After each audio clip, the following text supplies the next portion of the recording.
اعوذ باللہ من الشیطان الرجیم، بسم اللہ الرحمن الرحیم۔ سورہ آل عمران، ترجمہ اور تفسیر، آیت نمبر 154 سے آیت نمبر 155 تک۔ ان آیات میں اللہ تبارک و تعالیٰ نے جنگ احد کے پس منظر میں اللہ کی طرف سے آزمائش، دلوں کی حالت اور شیطان کے بہکاوے کا بیان کیا ہے۔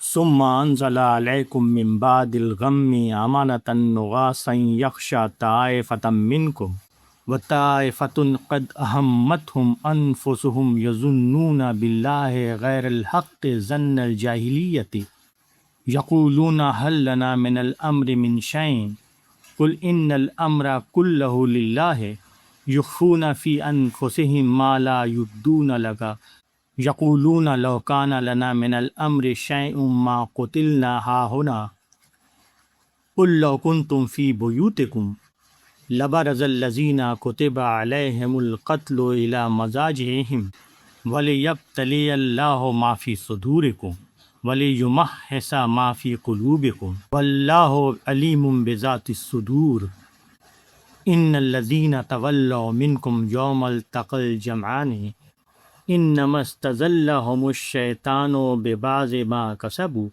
ولقد عفا اللہ عنہم ان اللہ غفور حلیم۔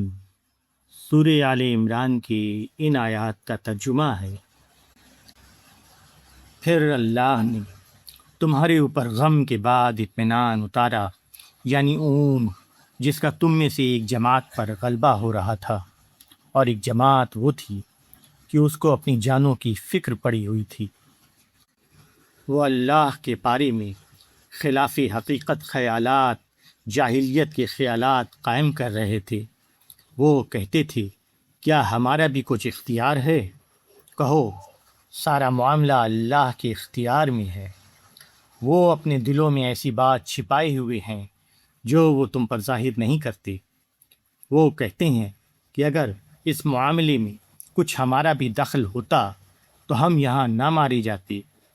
کہو اگر تم اپنے گھروں میں ہوتے تب بھی جن کا قتل ہونا لکھ گیا تھا وہ اپنی قتل گاہوں کی طرف نکل پڑتے۔ یہ اس لیے ہوا کہ اللہ کو آزمانا تھا جو کچھ تمہارے سینوں میں ہے، اور نکھارنا تھا جو کچھ تمہارے دلوں میں ہے، اور اللہ جانتا ہے سینوں والی بات کو۔ تم میں سے جو لوگ پھر گئے تھے اس دن کی دونوں گروہوں میں مٹبھیڑ ہوئی، ان کو شیطان نے ان کے بعض اعمال کے سبب سے پھسلا دیا تھا۔ اللہ نے ان کو معاف کر دیا، بے شک اللہ بخشنے والا مہربان ہے۔ سورہ آل عمران کی ان آیتوں کی تفسیر ہے۔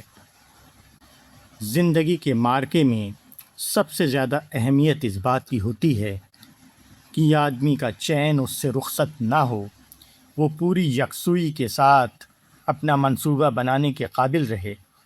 اللہ پر بھروسے کی وجہ سے اہل ایمان کو یہ چیز کمال درجے میں حاصل ہوتی ہے، حتیٰ کہ ہلا دینے والے موقع پر جب کہ لوگوں کی نیندیں اڑ جاتی ہیں، اس وقت بھی وہ اس قابل رہتے ہیں کہ ایک نیند لے کر دوبارہ تازہ دم ہو سکیں۔ احد کے موقع پر اس کا ایک مظاہرہ اس طرح ہوا کہ شکست کے بعد سخت ترین حالات کے باوجود وہ سو سکے اور اگلے دن ہمراہ الازد تک دشمن کا پیچھا کیا، جو مدینہ سے 8 میل کے فاصلے پر ہے۔ اس کے نتیجے میں فاتح دشمن مرعوب ہو کر مکہ واپس چلا گیا۔ یہ سچے اہل ایمان کا حال ہے۔ مگر جو لوگ پورے معنوں میں اللہ کو اپنا ولی اور سرپرست بنائے ہوئے نہ ہوں، ان کو ہر طرف بس اپنی جان کا خطرہ نظر آتا ہے۔ دین کی فکر سے خالی لوگ اپنی ذات کی فکر میں پڑے رہتے ہیں، وہ اللہ کی نصرت اطمینان میں سے اپنا حصہ نہیں پاتے۔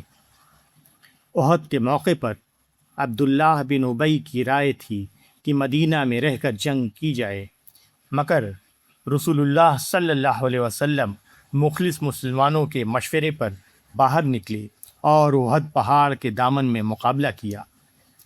درے پر متعین دستے کی غلطی سے جب شکست ہوئی تو ان لوگوں کو موقع ملا۔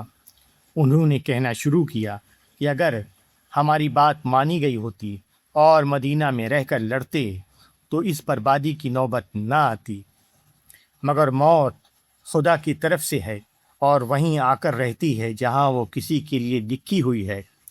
احتیاطی تدبیریں کسی کو موت سے بچا نہیں سکتی۔ اس طرح کے واقعات خواہ بظاہر ان کا جو سبب بھی نظر آئے وہ اللہ کی طرف سے ہوتے ہیں، تاکہ اللہ کے سچے بندے اللہ کی طرف رجوع کر کے مزید رحمتوں کے مستحق بنیں، اور جو سچے نہیں ہیں ان کی حقیقت بھی کھل کر سامنے آ جائے۔ احد کے درے پر جو 50 تیر انداز متعین تھے، جب انہوں نے دیکھا کہ مسلمانوں کو فتح ہو گئی ہے تو ان میں سے کچھ لوگوں نے اصرار کیا کہ چل کر مال غنیمت لوٹیں، مگر عبداللہ بن جبیر رضی اللہ تعالیٰ عنہ اور ان کے کچھ ساتھیوں نے کہا نہیں، ہم کو ہر حال میں یہیں رہنا ہے، کیونکہ یہی رسول اللہ صلی اللہ علیہ وسلم کا حکم ہے۔ بالآخر 11 کو چھوڑ کر بقیہ لوگ چلے گئے۔ باہمی اختلاف کی اس کمزوری سے شیطان نے اندر داخل ہونے کا راستہ پا لیا، تاہم انہوں نے جب اپنی غلطی کا اعتراف کیا تو اللہ نے ان کو معاف کر دیا، اور ابتدائی نقصان کے بعد ان کی مدد اس طرح کی کہ دشمنوں کے دل میں رعب ڈال کر ان کو واپس کر دیا، حالانکہ اس وقت وہ مدینہ سے صرف چند میل کے فاصلے پر رہ گئے تھے۔